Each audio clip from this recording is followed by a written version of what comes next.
The man who admitted to sexually abusing members of the Five Browns wants to withdraw his guilty plea, and one of his victims says it's way too late for that.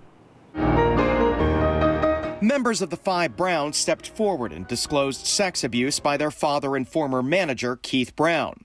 He pleaded guilty and was sentenced to serve up to life in prison. We're talking about almost 9.5 years ago. Now the Utah Supreme Court is considering whether he can withdraw his guilty plea. We've already gone down the path of trying to find what we felt was a good enough plea bargain, and then to see defendants then feel like it's not good enough, and that even though they accepted a plea bargain, to then want to go back and continue to fight it is very discouraging. In recent arguments, the justices struggled with big issues of where the line is, whether Brown was fully notified of all of his rights before and after his guilty plea, and the court's decision impacts a lot of other people in the criminal justice system, too. How can we rule in your favor without opening up the floodgates, not just to anyone who has the challenge to the plea withdrawal statute, but anyone who has any unpreserved constitutional claim that wasn't preserved because counsel was ineffective at trial? If you go to trial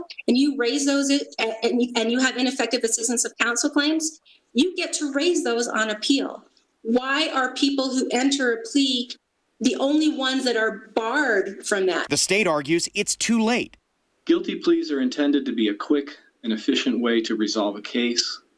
Yet nearly a decade after defendant's guilty plea, here we are, still litigating his guilty plea. DEONDRA Brown says lost in all the high-level legal arguments are the victims of crimes. If defendants have the opportunity to change their plea after sentencing, what's to keep it from buyer's remorse for so many defendants, and for victims to continue to get dragged through?